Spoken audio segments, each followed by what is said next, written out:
ਸਨਮਾਨਯੋਗ ਗੁਰੂ ਰੂਪ ਸਾਧ ਸੰਗਤ ਜੀਓ, ਫਤਿਹ ਕਬੂਲ ਕਰਨੀ। ਵਾਹਿਗੁਰੂ ਜੀ ਕਾ ਖਾਲਸਾ, ਵਾਹਿਗੁਰੂ ਜੀ ਕੀ ਫਤਿਹ।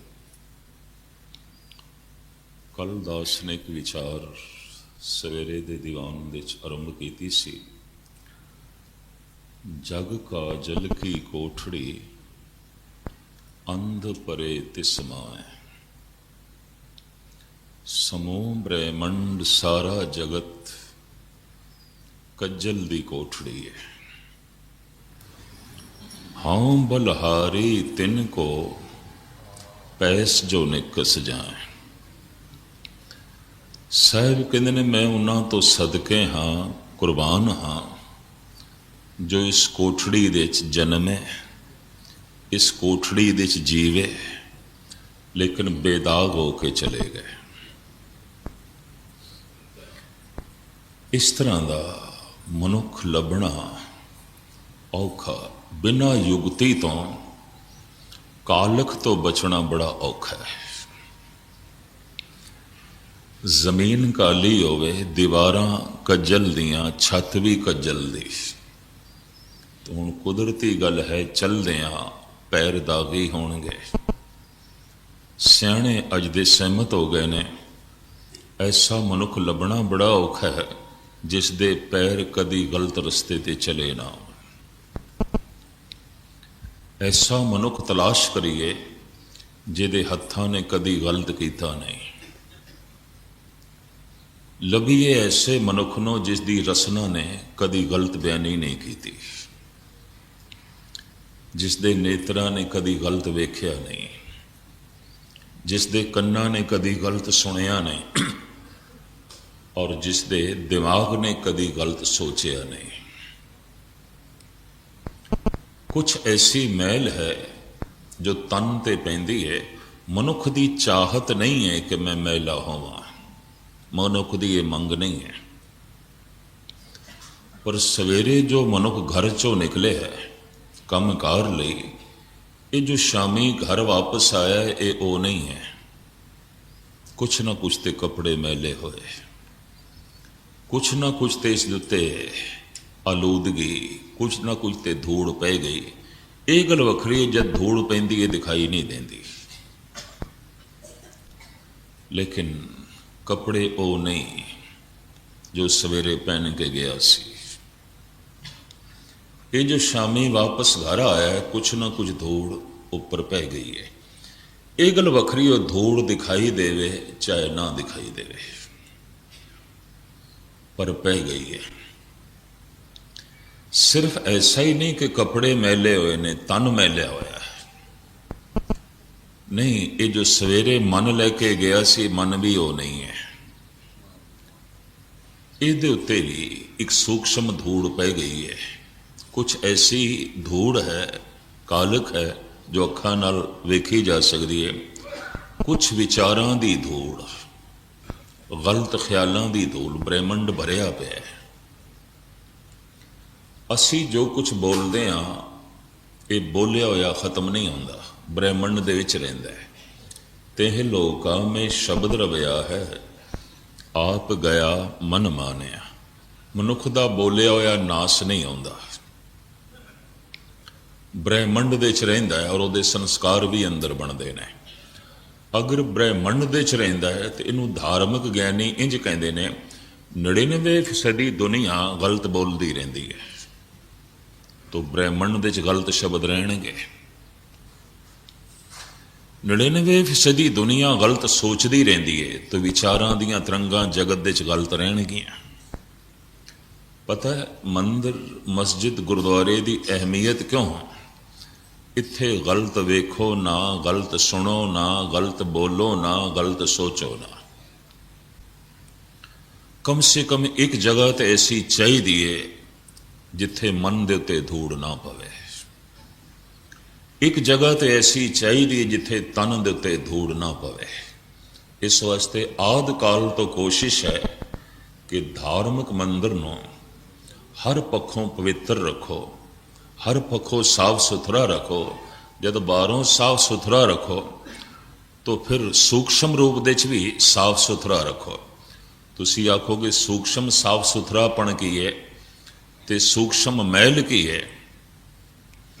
ਅਗਰ ਇੱਥੇ ਝੂਠ ਬੋਲੀਏ ਇਸ ਗੁਰਦੁਆਰਾ ਹਾਲ ਦੇ ਵਿੱਚ ਤਾਂ ਸਮਝ ਲਓ ਉਸ ਬੰਦੇ ਨੇ ਬੋਲਾਂ ਦੀ ਝੂਠ, ਬੋਲਾਂ ਦੀ ਕਾਲਕ ਇੱਥੇ ਫੈਲਾ ਦਿੱਤੀ।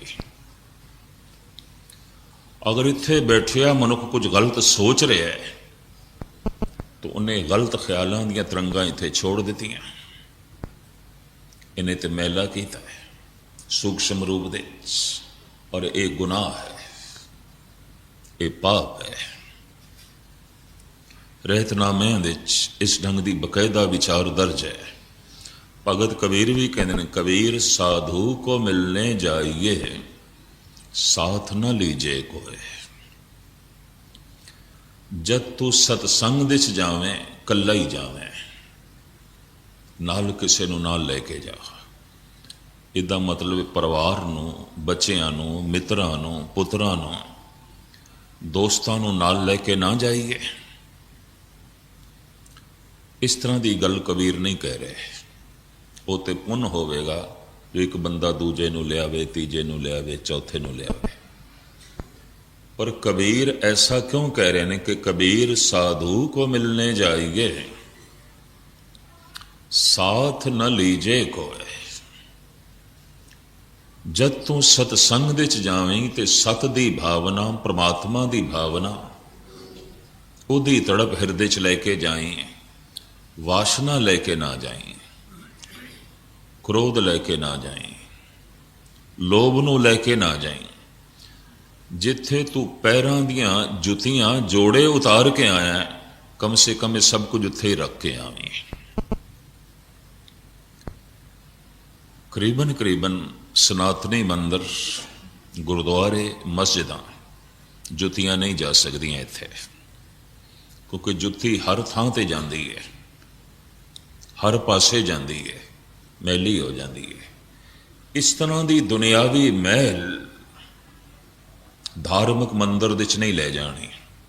ਪਰ ਇਹ ਤੇ ਅਸਥੂਲ ਮੈਲ ਹੋ ਗਈ, ਮੋਟੀ ਮੈਲ ਹੋ ਗਈ। ਜੋੜੇ ਬਾਹਰ ਰੱਖਣੇ ਨੇ ਕਿਉਂਕਿ ਮੈਲੇ ਨੇ ਔਰ ਹਰ ਥਾਂ ਤੇ ਜਾਂਦੇ ਨੇ।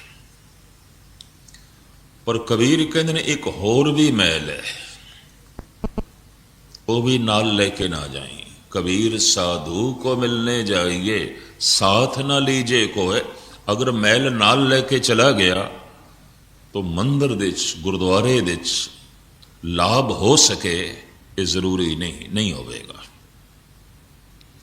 ਵਾਸ਼ਨਾ ਬਾਹਰ ਰੱਖ ਕੇ ਆਵੀਂ, ਤ੍ਰਿਸ਼ਨਾ ਨੂੰ ਬਾਹਰ ਰੱਖ ਕੇ ਆਵੀਂ, ਕਾਮਨਾਵਾਂ ਨੂੰ ਬਾਹਰ ਰੱਖ ਕੇ ਆਵੀਂ, ਬਦਲੇ ਦੀ ਭਾਵਨਾ ਨੂੰ ਬਾਹਰ ਰੱਖ ਕੇ ਆਵੀਂ, ਹੰਕਾਰ ਨੂੰ ਬਾਹਰ ਰੱਖ ਕੇ ਆਵੀਂ।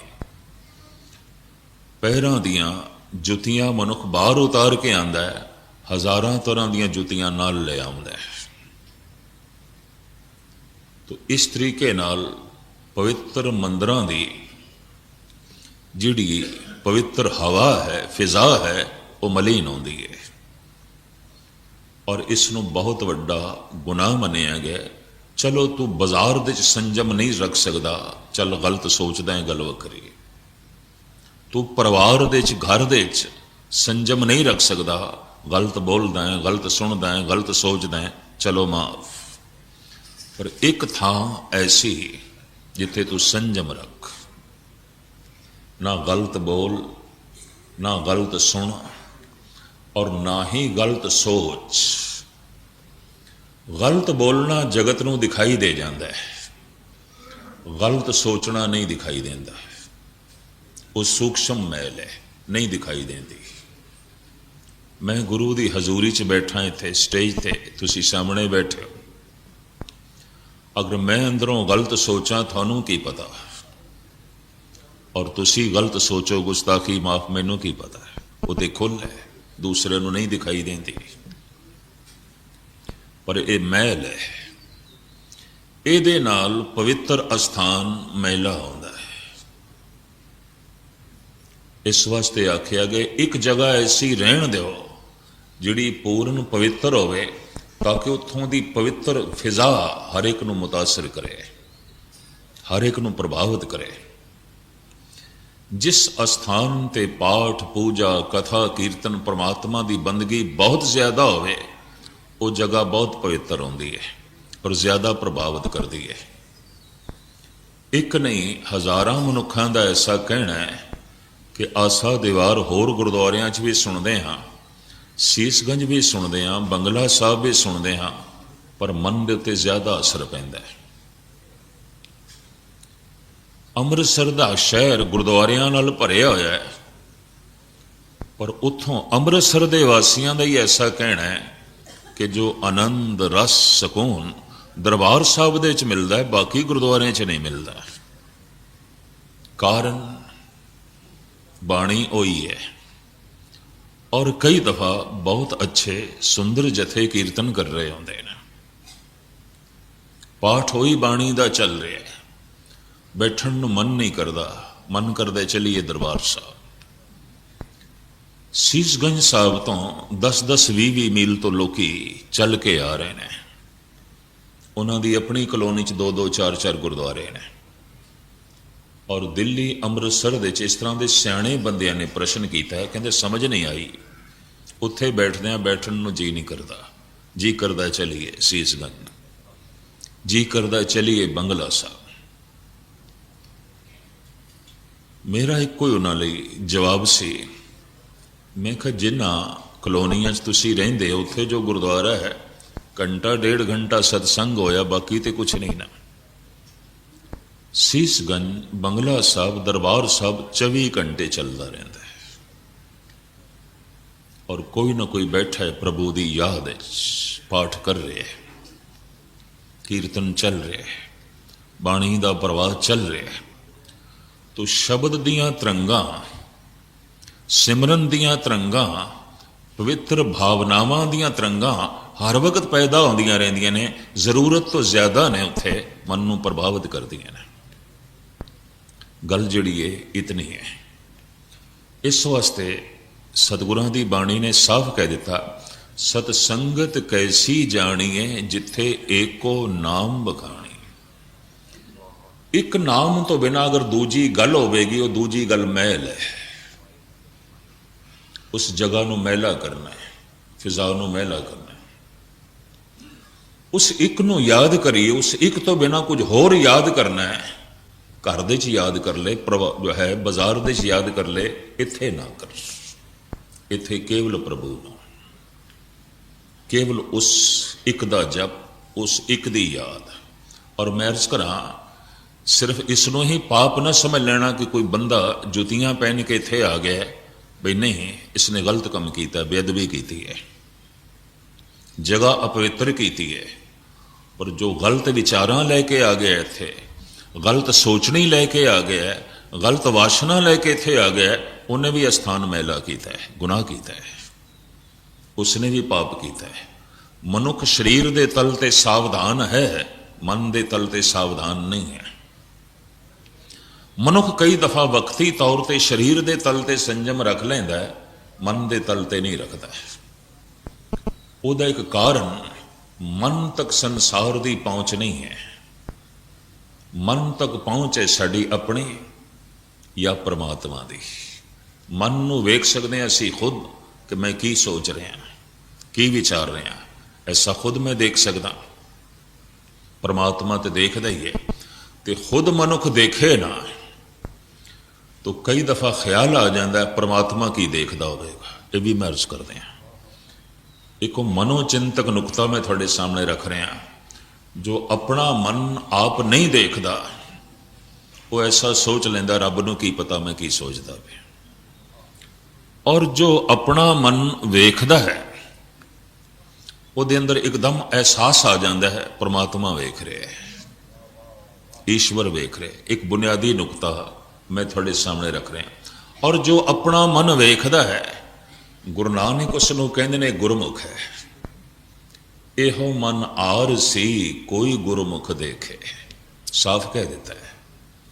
सारा जगत अपना तन वेखदा है, मूँह मत्था वेखदा है शीशे दे, पर साहिब कहते मन भी एक शीशा है। ये चों की दिखाई देंदा है? ये चों दिखाई देंदी है साड़ी सोचनी, साडे विचार। ਸਾਡੀਆਂ ਯਾਦਾਂ ਸਾਹਮਣੇ ਆਉਣਗੀਆਂ।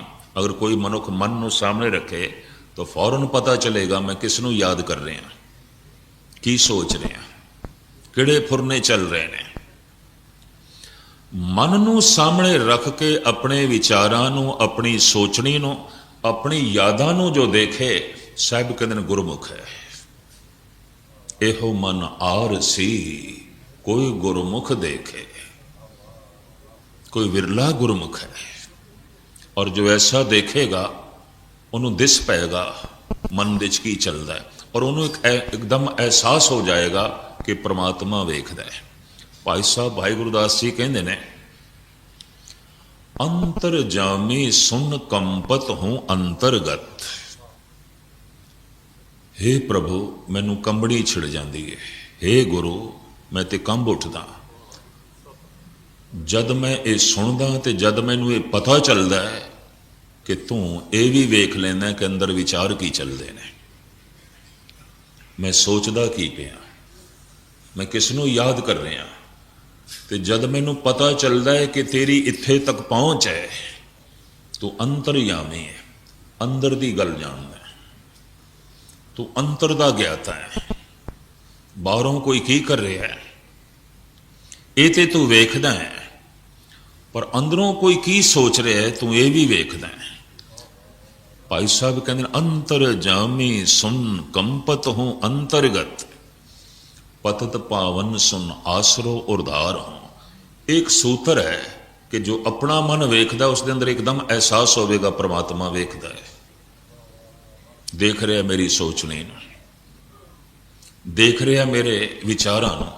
ਐਸਾ ਮਨੁੱਖ ਮਨ ਦੇ ਤਲ ਤੇ ਸੰਜਮ ਰੱਖੇਗਾ, ਦੂਸਰਾ ਨਹੀਂ ਰੱਖ ਸਕਦਾ, ਕਿਉਂਕਿ ਮਨ ਤੱਕ ਸਮਾਜ ਦੀ ਪਹੁੰਚ ਨਹੀਂ ਹੈ, ਮਨ ਤੱਕ ਕਾਨੂੰਨ ਦੀ ਪਹੁੰਚ ਵੀ ਨਹੀਂ। ਮੈਂ ਮਨ ਨਾਲ ਚੋਰੀ ਕਰਾਂ, ਪੁਲਿਸ ਨਹੀਂ ਪਕੜ ਸਕਦੀ। ਕੋਈ ਮਨ ਨਾਲ ਕਤਲ ਕਰੇ, ਕਾਨੂੰਨ ਦੇ ਜੋ ਹੈ ਕਟਹਿੜੇ 'ਚ ਨਹੀਂ ਖੜਾ ਕੀਤਾ ਜਾ ਸਕਦਾ। ਕੋਈ ਮਨ ਨਾਲ ਕਿਸੇ ਦੇ ਘਰ ਨੂੰ ਅੱਗ ਲਾਵੇ, ਸੋਚੇ, ਉਹਨੂੰ ਅਦਾਲਤ ਦੇ 'ਚ ਨਹੀਂ ਖੜਾ ਕੀਤਾ ਜਾ ਸਕਦਾ, ਹੱਥਕੜੀ ਨਹੀਂ ਪਹਿਨਾਈ ਜਾ ਸਕਦੀ, ਉਹਨੂੰ ਨਹੀਂ ਪਕੜਿਆ ਜਾ ਸਕਦਾ।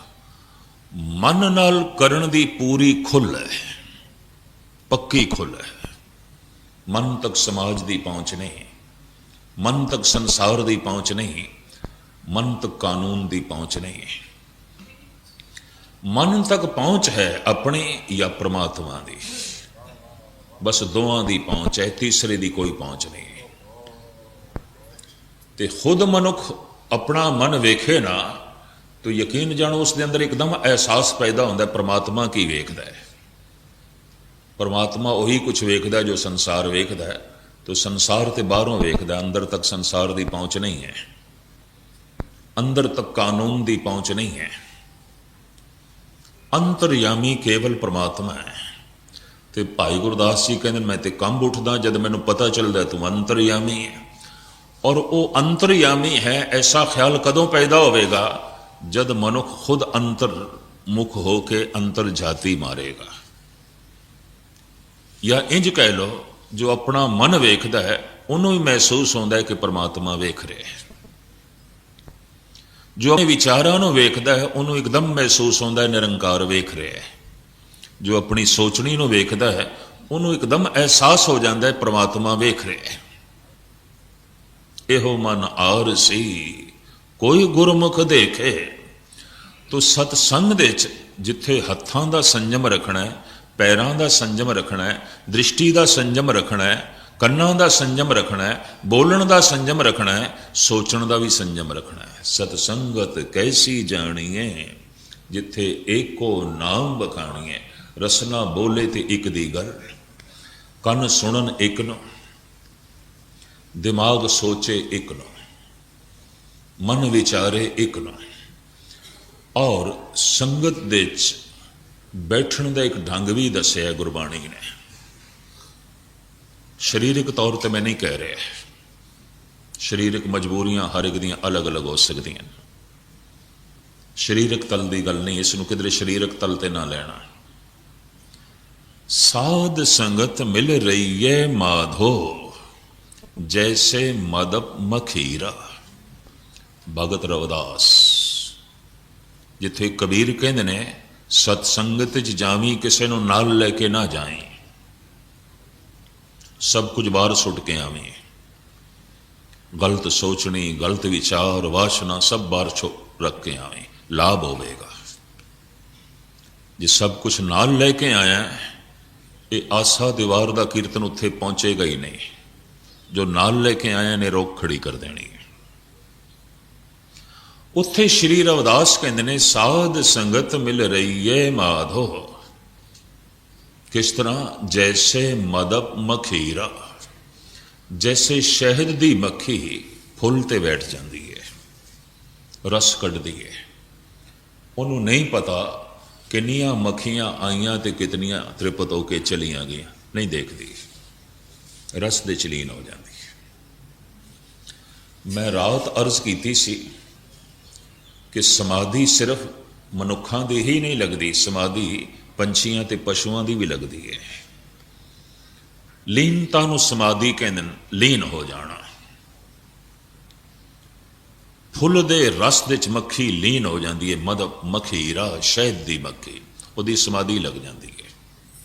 भंवरा लीन हो जाता है, उहदी समाधि लग जाती है। सतसंगत मिल रही है माधो, जैसे मदप मखीरा, इस तरह बैठ। तो तां ही हो सकेगा जो मनुख मन दे तल ते संजम साधे। कठिन है, कारण क्यों? एक बैरूनी अड़चना ने, कुछ अंदरूनी ने। बैरूनी ते अंदरूनी अड़चन की है? भगत कबीर कहते सारा ब्रह्मंड कज्जल दी कोठड़ी है, कालख पसरी हुई है, मैल पसरी हुई है।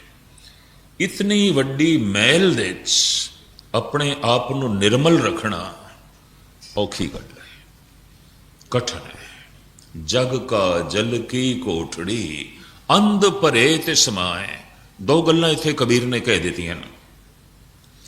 एक ते कोठड़ी कज्जल दी है, दूसरा कज्जल नूं वेखण वालियां भी मनुख दे कोल अखां कोई नहीं। कालख नूं वेख सके अख कोई नहीं, पाप नूं वेख सके समझ कोई नहीं। पाप भी नहीं दिखाई देता, बल्कि पातशाह दी बाणी ते कहंदी है पाप बुरा पापी को प्यारा। एक पापी नूं पाप बड़े प्यारे लगते हैं, चंगे लगते हैं। पाप दे च उसनूं रस आ रहा है। हुण जिन्हों पाप दे च रस आ रहा है, जिन्हों पाप प्यारा लग रहा है, उन्होंने किस तरह आख सकते हैं तू पाप का त्याग कर? उन्होंने तो पाप नाल प्यार है, उन्होंने पाप ते चंगा लगता है।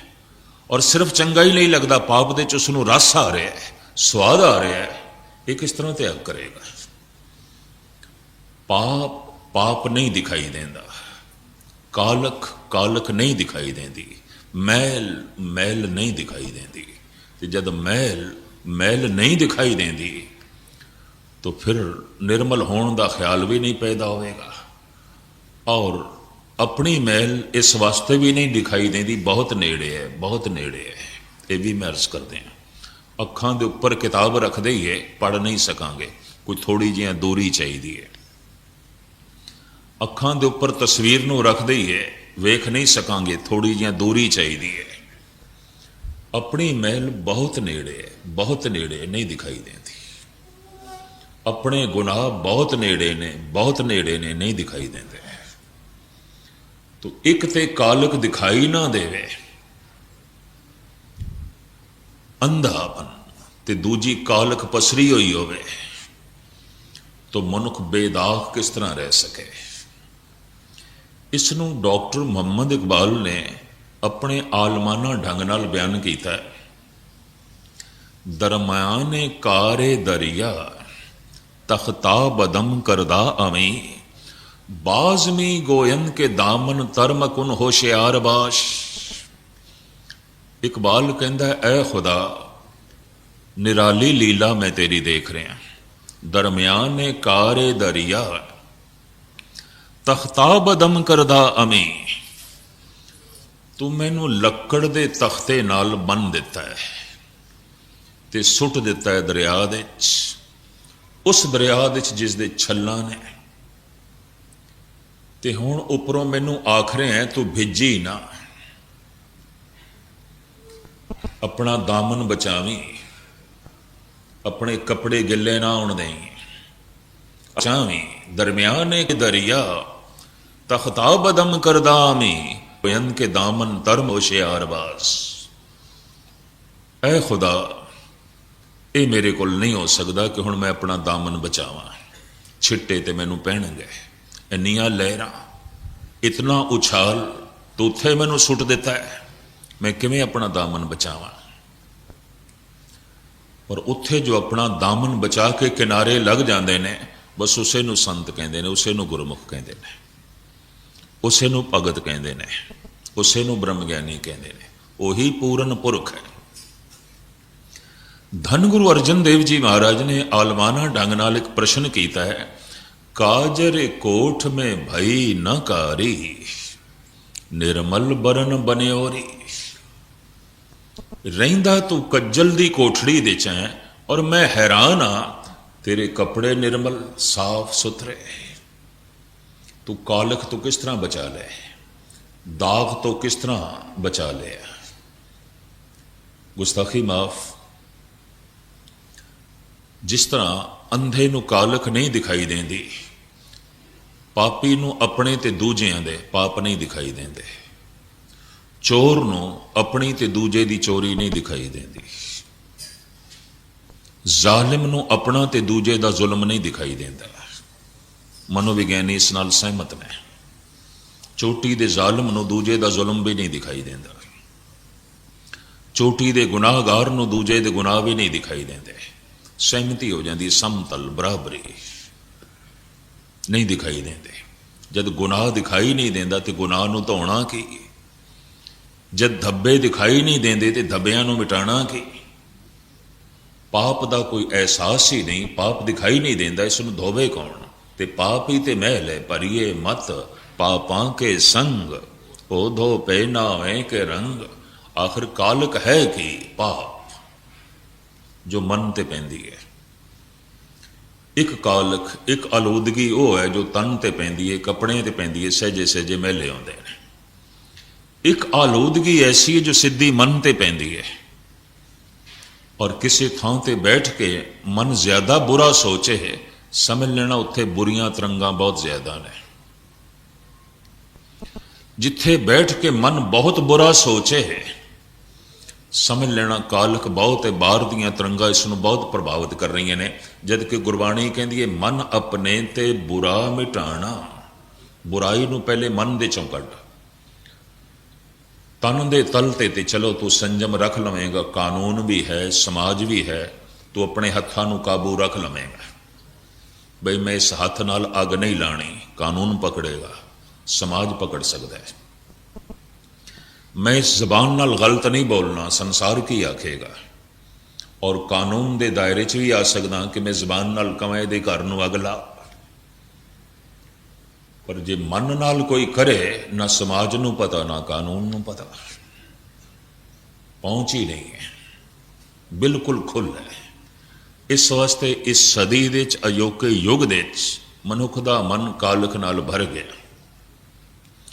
धन गुरु अर्जन देव जी महाराज कहते मैं हैरान हाँ इस कज्जल दी कोठड़ी दे च तू अपने कपड़े निर्मल किस तरह रख ले। काजर कोठ में भई न कारी, निर्मल बरन बन्योरी। इतनी अपवित्रता होवे, इतनी कालख होवे, ते फिर तू बेदाग, तेरे हथ निर्मल, तेरे पैर निर्मल, तेरी रसना निर्मल, तेरा दिल दिमाग निर्मल, तेरे हत्थां ने कदी कुछ गलत नहीं किया, तेरे पैर किसी गलत पासे नहीं चले, तेरी जबान ने कदी गलत बयानी नहीं की थी, तेरे दिमाग ने कदी गलत सोचिया नहीं, तेरे कन्ना ने कदी गलत सुनिया नहीं। ये तू अपने आप को बेदाग रखे है तो किस तरह रखे है। काजर कोठ में भई न कारी, निर्मल बरन बन्योरी।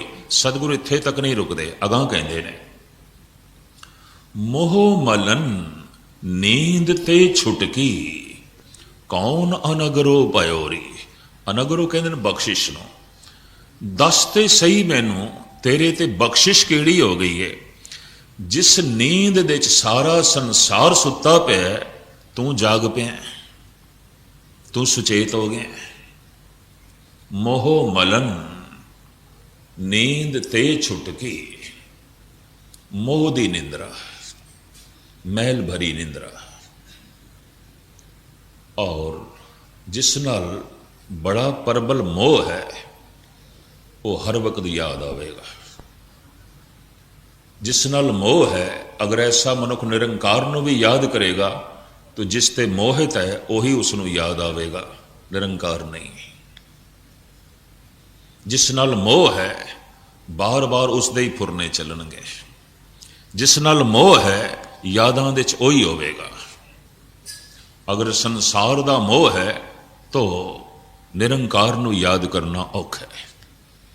परिवार दा प्रबल मोह है तो करतार नूं याद करना बड़ा औखा है।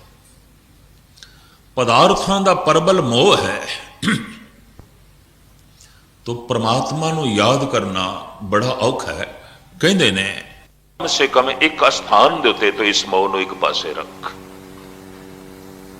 मोह मलन नींद ते छुटकी, कौन अनगरो भयो रे।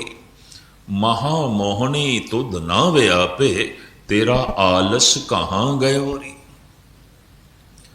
आलस का मतलब है जीवन मिले है, इसका सही उपयोग नहीं किया। अमृत वेला आया है, यदि वरतों नहीं की थी। आलस। कीर्तन का प्रवाह चल रहा सी, इस डुबकी नहीं लाई। आलस। अगम्मी बाणी सतगुरु ने दिती, इसका जप नहीं किया। आलस। मनुखा जन्म मिलिया सफल करने लई, नहीं सफल कर सकिया। आलस। अगर कोई मनुख महान नहीं हो सकिया, कोई मनुख भगवान का रूप नहीं हो सकिया, कोई मनुख अमृत वेले नूं वरत नहीं सकिया, कोई मनुख गुरबाणी तो लाभ नहीं उठा सकिया, तो रोक की आलस। तेरा आलस कहां गयो रे। अजो के सियाणे इस नाल सहमत ने कि शुभ कर्म लई मनुख आलसी है, बाकी नहीं। बाकी सब कामां लई ये उद्यमी है। सारो दिनस मजूरी करे, हर सिमरन की बेला बजर सिर परे। सारा दिन भज दौड़ है, आलस नहीं मजाले नेड़े आवे। ना तन दे तल ते आलस, ना दिमाग दे तल ते आलस। सोची जा रहा है दिमाग, कर रहा है शरीर, कोई आलस नहीं। बख्शिश भरिया समा आया, ब्रह्म मुहूर्त अलल सुबह अमृत वेला, सुता ही रह गया। इस वास्ते साहब कहते ने मोह मलन नींद ते छुटकी, कौन अनगरो भयो रे। महामोहनी तुध ना व्यापे, तेरा आलस कहां गयो रे। अगर कोई इंसान होके भगवान नहीं हो सकिया तो कारण एक ही है, आलस। जो कुछ कर सकता सी नहीं किया, जो समा अवसर प्रभु ने बख्शिश कीता सी, उस अवसर तो लाभ नहीं उठाया। भाई प्रापत मानुख दे होरिया, गोबिंद मिलन की एह तेरी एक बारी मिली अवसर। यही तेरी अवसर, यही तेरी बार, घट भी तर तू देख विचार। एक अवसर, एक मौका। मौका क्यों गवाया? आलस। उस आलस ने उठन नहीं दिता, आलस ने जपन नहीं दिता, आलस ने पढ़न नहीं दिता, आलस ने प्रभु ਨੂੰ सोचन नहीं दिता। साहब कहते ने कमाल दी गल, तेरा आलस किथे चला गया? तो इन्ना फुर्तीला और इतना उद्यमी है, इतना पुरुषार्थी है तो बहुत वड्डा उद्यम। महामोहनी तुध ना व्यापे, तेरा आलस कहां गयो री। अगां चल के सतगुरु कहते ने सुर नर देव असुर त्रय गुनिया, सगलो भवन लुटोरी। जिस आलस ने देवी देवतावां तक नूं लुट लिया। देवते तो मुराद ज्ञानी, देवी तो मुराद जिन्हों समझ है, ਪਤਾ ਹੈ। ਜਿੱਥੇ ਦੀਵਾ ਜਲ ਗਿਆ ਤੇ ਸਤਿਗੁਰੂ ਕਹਿੰਦੇ ਨੇ ਕਮਾਲ ਦੀ ਗੱਲ, ਜਿੱਥੇ ਗਿਆਨੀ ਵੀ ਲੁੱਟੇ ਗਏ, ਵਿਚਾਰਕ ਵੀ ਲੁੱਟੇ ਗਏ, ਦਾਰਸ਼ਨਿਕ ਵੀ ਲੁੱਟੇ ਗਏ, ਚਿੰਤਕ ਵੀ ਲੁੱਟੇ ਗਏ, ਆਲਸ ਗਿਆਨੀਆਂ ਤੇ ਵੀ ਆ ਗਿਆ, ਆਲਸ ਵਿਚਾਰਕਾਂ ਤੇ ਵੀ ਆ ਗਿਆ। ਬੜੇ ਬੜੇ ਕਵੀ, ਚਿੰਤਕ, ਦਾਰਸ਼ਨਿਕ, ਉਹਨਾਂ ਨੇ ਵੀ ਸਾਹਮਣੇ ਆਲਸ ਦੀ ਦੀਵਾਰ ਨੂੰ ਤੋੜਨ ਵਿੱਚ ਆਪਣੀ ਅਸਮਰਥਾ ਜ਼ਾਹਿਰ ਕੀਤੀ। ਸੁਰ ਨਰ ਦੇਵ ਅਸੁਰ ਤ੍ਰੈ ਗੁਨੀਆਂ, ਸਗਲੋ ਭਵਨ ਲੁਟਿਓਰੀ।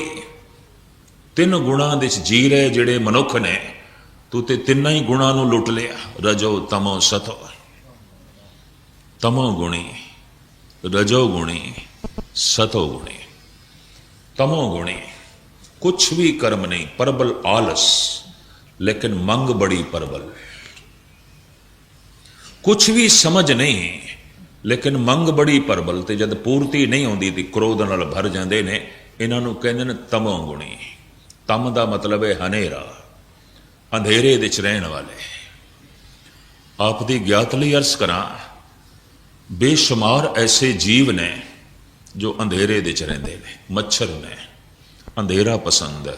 ਉੱਲੂ ਹੈ, ਅੰਧੇਰਾ ਪਸੰਦ ਹੈ। ਚਮਗਾਦੜ ਨੇ, ਅੰਧੇਰਾ ਪਸੰਦ ਹੈ। ਸਰਪ ਵੀ ਖਾਸ ਕਰਕੇ ਰਾਤ ਨੂੰ ਹੀ ਖੁੱਡਾਂ ਚੋਂ ਨਿਕਲਦੇ ਨੇ ਤੇ ਭਰਮਣ ਕਰਦੇ ਨੇ, ਦਿਨ ਨੂੰ ਖੁੱਡਾਂ ਦੇ ਅੰਦਰ ਚਲੇ ਜਾਂਦੇ ਨੇ। ਕੁਛ ਬਨਸਪਤੀ ਐਸੀ ਹੈ ਰਾਤ ਨੂੰ ਖਿੜਦੀ ਹੈ, ਦਿਨ ਨੂੰ ਨਹੀਂ ਖਿੜਦੀ। ਹਿੰਦੁਸਤਾਨ ਵਿੱਚ ਐਸੇ ਫੁੱਲਾਂ ਨੂੰ ਰਾਤ ਕੀ ਰਾਨੀ ਕਹਿੰਦੇ, ਰਾਤ ਨੂੰ ਖਿੜਦੀ ਹੈ ਉਹ ਬਨਸਪਤੀ, ਦਿਨ ਨੂੰ ਨਹੀਂ ਖਿੜਦੀ। ਇਧਰ ਮੈਂ ਮਨੀਪੁਰ, ਆਸਾਮ ਦੇ ਇਲਾਕੇ 'ਚ ਦੇਖਿਆ, ਐਸੇ ਫੁੱਲ ਨੇ ਸਿਰਫ ਰਾਤ ਨੂੰ ਹੀ ਖਿੜਦੇ ਨੇ, ਜੰਗਲ ਦੇ ਵਿੱਚ, ਦਿਨ ਨੂੰ ਨਹੀਂ। ਕਈ ਲੋਕ ਉਹਨਾਂ ਨੂੰ ਦੇਖਣ ਲਈ ਰਾਤ ਨੂੰ ਜਾਂਦੇ ਨੇ। ਰਾਤ ਦਾ ਪਹਿਲਾ ਪਹਿਰ ਸਮਾਪਤ ਹੁੰਦਾ, ਖਿੜਦੇ ਨੇ, ਦਿਨ ਨੂੰ ਮੁਰਝਾ ਜਾਂਦੇ ਨੇ। ਕੁਛ ਐਸੀ ਬਨਸਪਤੀ ਹੈ ਜਿਸ ਦਾ ਰਾਤ ਦੇ ਅੰਧਕਾਰ ਨਾਲ ਤੇ ਤਾਲਮੇਲ ਬੈਠਦਾ ਹੈ, ਦਿਨ ਦੇ ਚਾਨਣੇ ਨਾਲ ਤਾਲਮੇਲ ਨਹੀਂ ਬੈਠਦਾ। ਕੁਛ ਐਸੇ ਕੀੜੇ ਮਕੌੜੇ ਨੇ, ਰਾਤ ਦੇ ਹਨੇਰੇ ਨਾਲ ਤੇ ਤਾਲਮੇਲ ਬੈਠਦਾ ਹੈ, ਦਿਨ ਦੇ ਚਾਨਣੇ ਨਾਲ ਨਹੀਂ। ਕੁਛ ਐਸੇ ਪੰਛੀ ਨੇ ਜਿਨ੍ਹਾਂ ਦਾ ਰਾਤ ਦੇ ਅੰਧਕਾਰ ਨਾਲ ਤੇ ਤਾਲਮੇਲ ਬੈਠਦਾ ਹੈ, ਦਿਨ ਦੇ ਪ੍ਰਕਾਸ਼ ਨਾਲ ਨਹੀਂ। ਤਾਂ ਮੈਂ ਹੁਣ ਗੁਸਤਾਖੀ ਦੇ ਲਈ ਮਾਫੀ ਮੰਗ ਲਵਾਂ।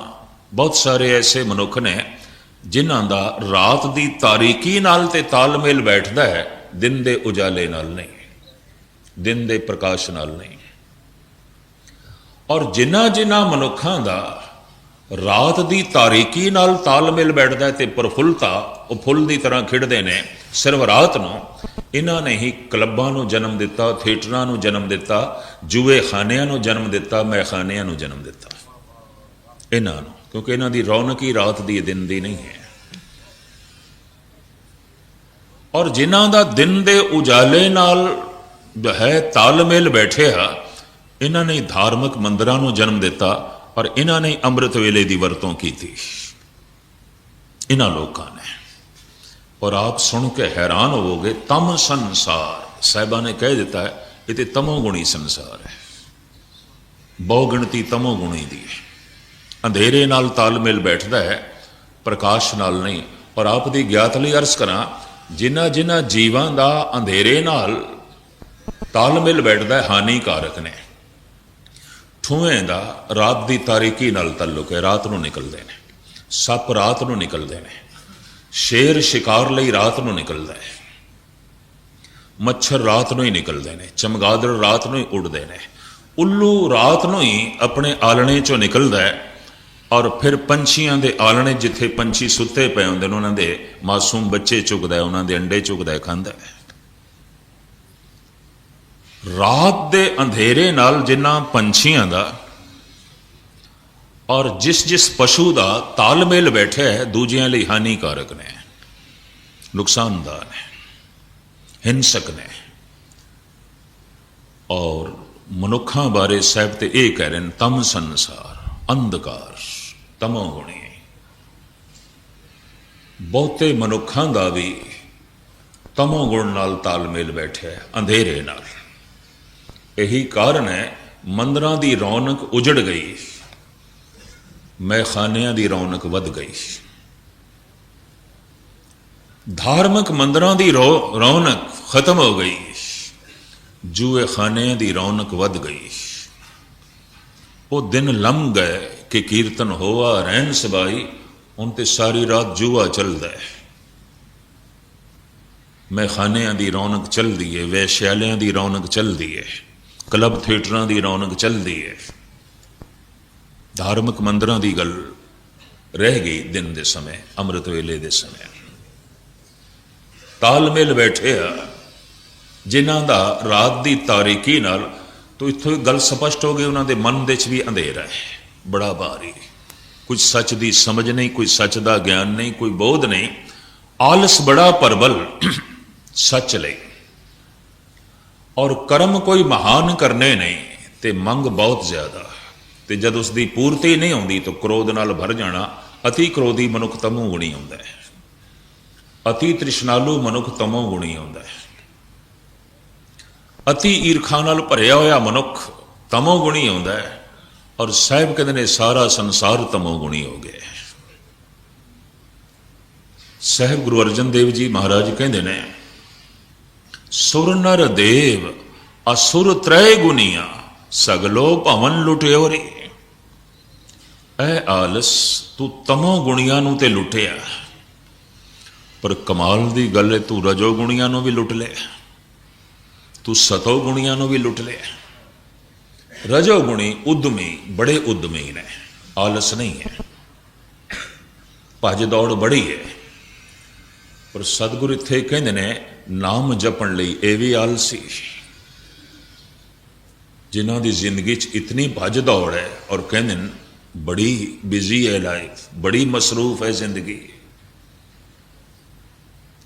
तो इसका मतलब है ये तमोगुणी तो नहीं ने, ये आलसी नहीं ने, ये दलिदरी नहीं ने, ये तो बहुत भज दौड़ पे करते हैं।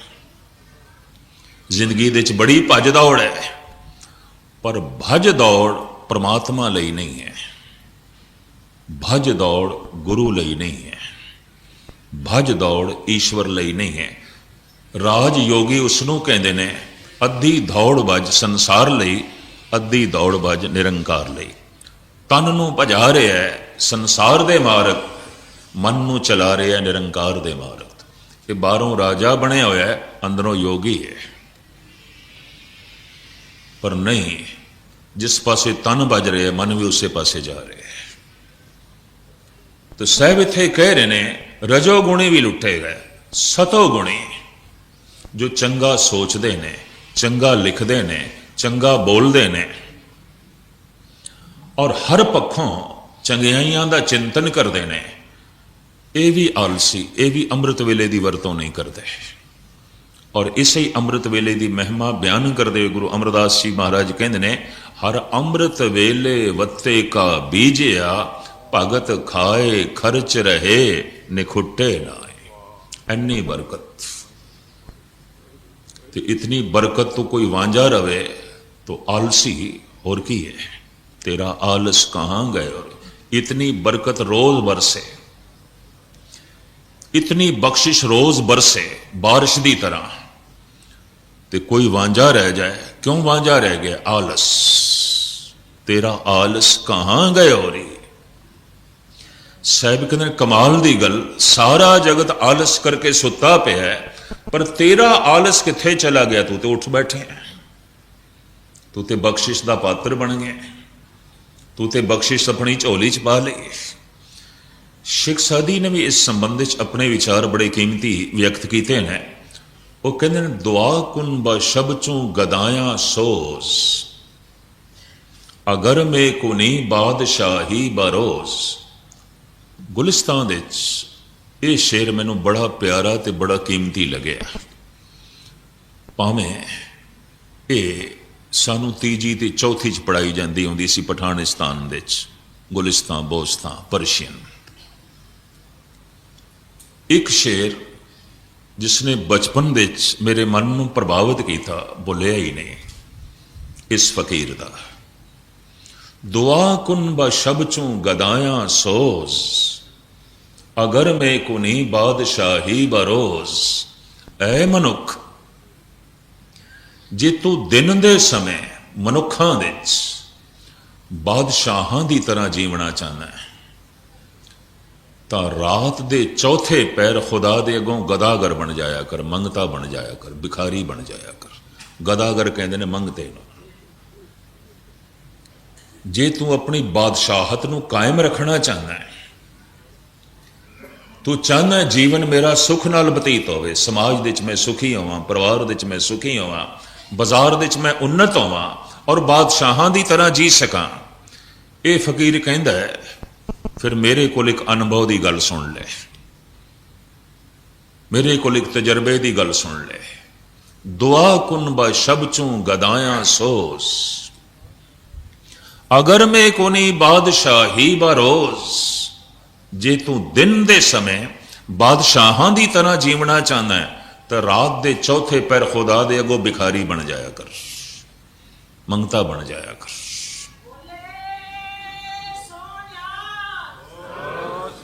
ਸੂਫੀ ਸੰਤਾਂ ਨੇ ਇਸ ਨੂੰ ਕਿਹਾ ਅਲਲ ਸੁਬਾ, ਅੱਲਾ ਦੀ ਸੁਬਾ। ਤੇ ਅੱਲਾ ਦੀ ਸੁਬਾ ਤੂੰ ਸੌਂ ਕੇ ਗਵਾ ਛੱਡੀ। ਅੰਮ੍ਰਿਤ ਵੇਲਾ, ਜਦੋਂ ਅੰਮ੍ਰਿਤ ਦੀ ਵਰਸ਼ਾ ਹੁੰਦੀ ਹੈ ਉਹ ਤੂੰ ਸੁੱਤਾ ਰਹਿ ਗਿਆ। ਬ੍ਰਹਮ ਮਹੂਰਤ, ਉਹ ਮਹੂਰਤ ਹੈ ਜਦ ਤੂੰ ਬ੍ਰਹਮ ਨਾਲ ਜੁੜ ਸਕਦਾ ਹੈ। ਸਨਾਤਨੀ ਇਸ ਨੂੰ ਬ੍ਰਹਮ ਮਹੂਰਤ ਕਹਿੰਦੇ ਨੇ, ਬ੍ਰਹਮ ਮਹੂਰਤ। ਔਰ ਮੈਂ ਅਰਜ਼ ਕਰਾਂ ਸਾਰੀ ਦੁਨੀਆ ਦਾ ਹੁਣ ਤੇ ਉੱਠਣਾ ਬ੍ਰਹਮ ਮਹੂਰਤ ਦੇ 'ਚ ਨਹੀਂ ਰਿਹਾ। ਮੈਂ ਤਾਂ ਦੇਖ ਕੇ ਹੈਰਾਨ ਹੋਇਆ, ਸਿੱਖ ਜਗਤ ਵੀ ਪਛੜਿਆ ਇਸ ਮਾਮਲੇ 'ਚ। ਔਰ ਬੇਸ਼ਤਰ ਗੁਰਦੁਆਰਿਆਂ 'ਚ ਮੈਂ ਤਾਂ ਦੇਖ ਕੇ ਦੰਗ ਰਹਿ ਗਿਆ। ਇਧਰ ਅਮਰੀਕਾ ਕੈਨੇਡਾ 'ਚ ਆਸਾ ਦੀਵਾਰੀ 11-12 ਵਜੇ ਲੱਗਦੀ ਹੈ। ਇਹ ਉਸ ਵਕਤ ਦੀ ਬਾਣੀ ਹੀ ਨਹੀਂ ਹੈ। 11-12 ਵਜੇ ਆਸਾ ਦੀਵਾਰ ਲੱਗ ਰਹੀ ਹੈ। ਅੰਮ੍ਰਿਤ ਵੇਲਾ ਉਹ ਤੇ ਸੁੱਤਿਆਂ ਲੰਘ ਗਿਆ। ਹੁਣ ਕੌਣ ਦੱਸੇ, ਹਰ ਚੀਜ਼ ਦਾ ਆਪਣਾ ਮੌਸਮ ਆਉਂਦਾ ਹੈ, ਰੁੱਤ ਆਉਂਦੀ ਹੈ। ਸੌਣ ਦਾ ਸਮਾਂ ਅਲੱਗ ਹੈ, ਕਮਾਉਣ ਦਾ ਸਮਾਂ ਅਲੱਗ ਹੈ, ਖਾਣ ਦਾ ਸਮਾਂ ਅਲੱਗ ਹੈ, ਭਜਨ ਦਾ ਸਮਾਂ ਅਲੱਗ ਹੈ। ਹਰ ਅੰਮ੍ਰਿਤ ਵੇਲੇ ਵੱਤੇ ਕਾ ਬੀਜਿਆ, ਖਾਣ ਲਈ ਸਮਾਂ ਕੱਢ ਲਿਆ, ਕਮਾਉਣ ਲਈ ਸਮਾਂ ਕੱਢ ਲਿਆ, ਸੌਣ ਲਈ ਵਕਤ ਕੱਢ ਲਿਆ, ਭਜਨ ਲਈ ਨਹੀਂ। ਆਲਸ, ਤੇਰਾ ਆਲਸ ਕਹਾਂ ਗਇਓ ਰੇ। ਸੁਰ ਨਰ ਦੇਵ ਅਸੁਰ ਤ੍ਰੈ ਗੁਨੀਆਂ, ਸਗਲੋ ਭਵਨ ਲਿਟੋਰੀ। ਅਗਾਂਹ ਚੱਲ ਕੇ ਜਿਹੜੇ ਪਾਤਸ਼ਾਹ ਨੇ ਗੱਲ ਕਹਿ ਦਿੱਤੀ ਉਹ ਬੜੀ ਕੀਮਤੀ। ਦਾਵਾ ਅਗਨ ਬਹੁਤ ਤ੍ਰਿਣ ਜਾਲੇ, ਕੋਈ ਹਰਿਓ ਬੂਟ ਰਹਿਓ ਰੀ।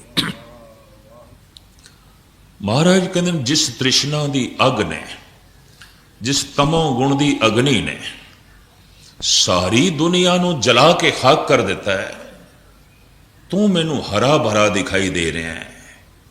ਇਸ ਸਮੁੱਚੇ ਜਲੇ ਹੋਏ ਬਾਗ ਦੇ ਵਿੱਚ ਇੱਕ ਬੂਟਾ ਹਰਾ ਭਰਾ, ਤੂੰ ਕਿਸ ਤਰ੍ਹਾਂ ਹਰਾ ਭਰਾ ਰਹਿ ਗਿਆ? ਇਤਨੀ ਅੱਗ ਦੇ ਵਿੱਚ ਤੂੰ ਆਪਣੇ ਆਪ ਨੂੰ ਕਿਸ ਤਰ੍ਹਾਂ ਬਚਾਇਆ ਹੈ ਤੇ ਕ੍ਰਿਸ਼ਮਾ ਹੈ, ਤੇ ਵਾਕਈ ਕ੍ਰਿਸ਼ਮੇ ਦੀ ਗੱਲ। ਮੈਨੂੰ ਇੱਕ ਦ੍ਰਿਸ਼ ਇੱਥੇ ਆ ਰਿਹਾ। ਥੋੜੇ ਦਿਨ ਹੋਏ ਚਾਂਦਨੀ ਚੌਂਕ ਦੇ ਸਦਰ ਬਾਜ਼ਾਰ ਦੇ ਵਿੱਚ ਅੱਗ ਲੱਗੀ। 3-4 ਮਕਾਨ ਤੇ ਗਾਲਬਨ 15-20 ਦੁਕਾਨਾਂ ਜਲ ਕੇ ਖਾਕ ਹੋਈਆਂ।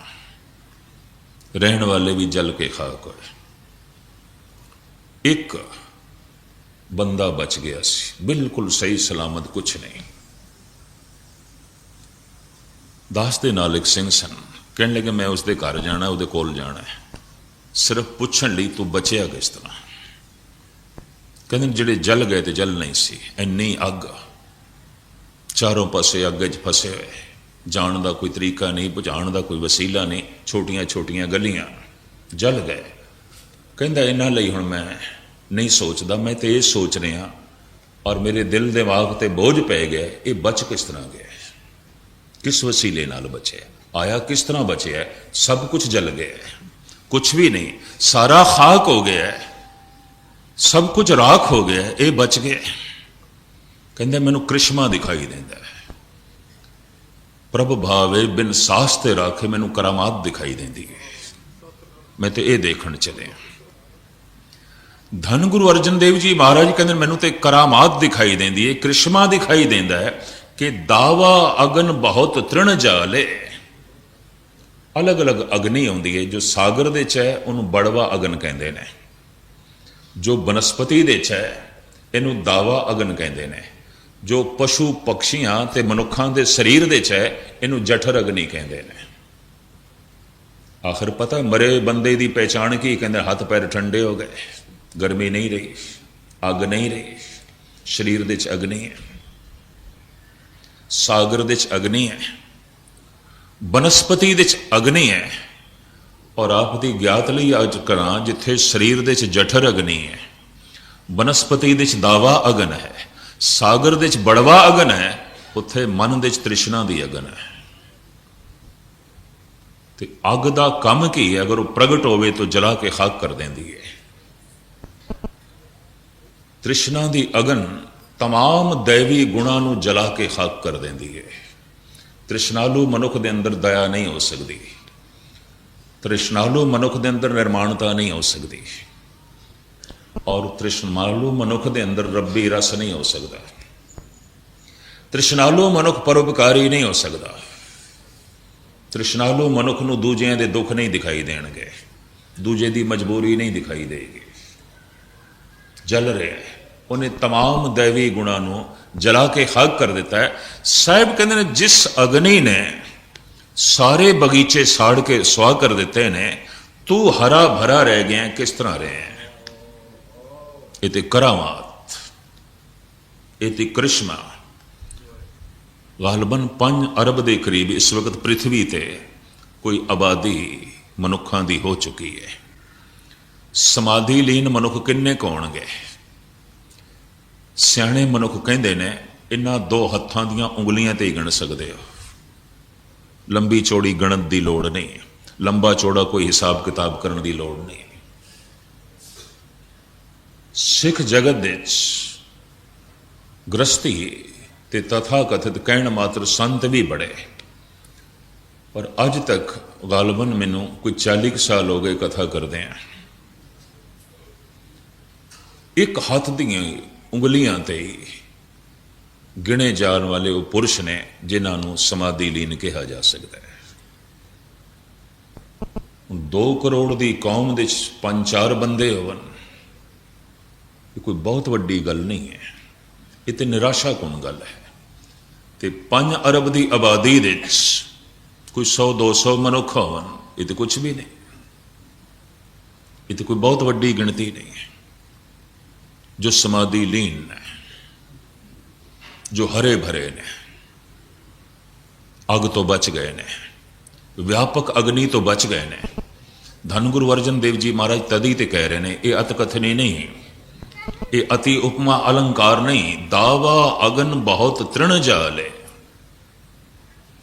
सारे बगीचे साड़ के सुहा कर देते, सारे बूटे साड़ के जिस अग्नि ने सुहा कर देते, कोई हरियो बूट रह, कोई कद हरा भरा, उहदे कोल रस है, और उसदे कोल ज्ञान दे फुल ने, उहदे कोल नाम दा फल है, फल भी लगे ने, फुल भी लगे ने, हरियावल भी है, कोई हरियो बूट रहे हो रही। और मैं अर्ज करें, ये हरियावली जिसनों किधरे नसीब हो जाए सदा हरी रहिंदी है, ये खिजान दे च नहीं बदलती। कबीर ऐसा बीज बोए 12 मास फलंत, शीतल छाया गहर फल पंछी केल करंत। तो साहिब कहते हैं कोई हरियो बूट रहे हो रही। कमाल दी गल, कज्जड़ दी कोठड़ी दे तो निर्मल ले गए, ते व्यापक अग्नि दे तू जलिया नहीं। जिस आलस ने अमृत वेले सारियां नूं सुला के रखे होया है, आम कहते ना कलयुग वापर जाता है, कुछ भी नहीं, आलस वापर जाता है, और कुछ नहीं। आलस ही कलयुग है, नहीं उठन देता। जिस आलस ने सारे जगत नूं अमृत वेले नहीं उठन देता, तो किस तरह उठे हैं? जिस अग्नि ने सारे बगीचे साड़ के सुहा कर देते ने, तू हरा भरा किस तरह रहे हैं? और जिस कज्जल दी कोठड़ी दे सारे ही काले हो गए ने, तू निर्मल किस तरह रह गए? तू बेदाग किस तरह रह गए? तेरे हाथ साफ, तेरे पैर साफ, तेरा दिल दिमाग साफ, इतना सुथरा तो रह गए। काजर कोठ में भई न कारी, निर्मल बरन बने ओरी। इत्थे तक ते प्रश्न ने, अगों जवाब है इको ही पंक्ति च। गुरु अर्जन देव जी महाराज का वाक है, कर किरपा प्रभ नदर अवलोकन, अपने चरण लगाई, प्रेम भगत नानक सुख पाया, साधु संग समाई। एक बख्शिश हो गई, सत्संग मिल गया और उत्थे सुरत जुड़ गई। ये किरपा उस अकाल पुरख दी, और ये जो निर्मलता है उसकी देन, उसकी बख्शिश प्रतीत हो रही है। मैनू अपना उद्यम नहीं, पर इतना उद्यम तो है कि जगत सारा सुता पे उठ बैठा है। इतना उद्यम तो है कि कालक दिखाई दे रही है। मैं अर्ज करा, अंधे नू कालक नहीं दिखाई देंदी, और गुनाहां दे च अंधे मनुख नू गुनाह नहीं दिखाई देंदे, पाप नहीं दिखाई देंदे। साहब कहते हैं पाप बुरा पापी को प्यारा, वो तो पापी नू प्यारा लगता है, चंगा लगता है। गुनाह दे च उसनू लिज्जत मिलती है।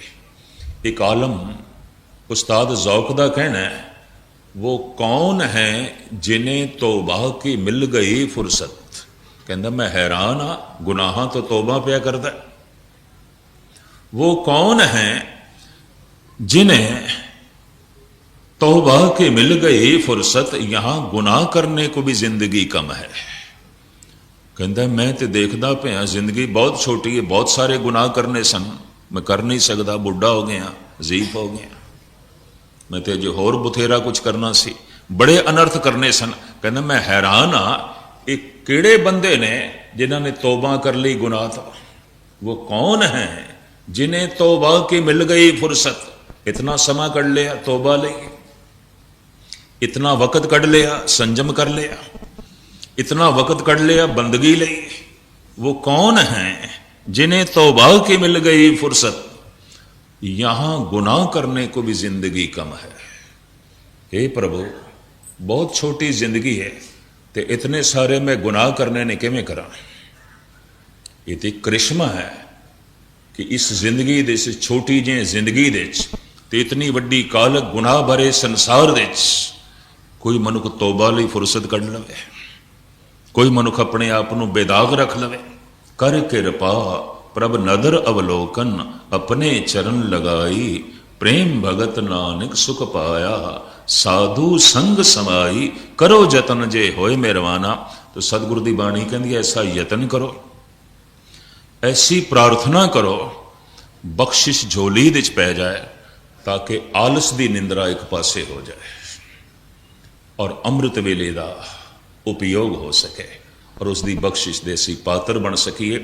कज्जल की कोठड़ी विच बेदाग रह सकीए, निर्मल रह सकीए, पावन हो सकीए। कालक जो है धुल सकती है, क्योंकि साहिबा ने साफ कह दिता है, भरिए मत पा पांके संग, ओ धो पै नावे के रंग। कालक धुल सकती है, मायूसी लई जो है गुंजाइश नहीं है, मायूस होने की लोड़ नहीं है। ये कालक ये धब्बे धुल सकते हैं। धन गुरु अर्जन देव जी महाराज बख्शिश करन, जीवन के अंत तो पहले पहले असी निर्मल हो जाइए, पावन हो जाइए, ताकि प्रभु नू कबूल हो जाइए। इतने शब्द सुख प्रवान करने। फिर गुरु ग्रंथ साहब जी महाराज दियाँ कुछ लड़ीवार विचारां आप जी के सामने समय के अनुकूल रखने की कोशिश करांगे। अज इतनियां विचारां सारियां दा हार्दिक तौर पर धन्यवाद। बड़े टिकाऊ नाल आपने सरवण कीता। दास की फतेह प्रवान करनी। वाहिगुरू जी का खालसा, वाहिगुरू जी की।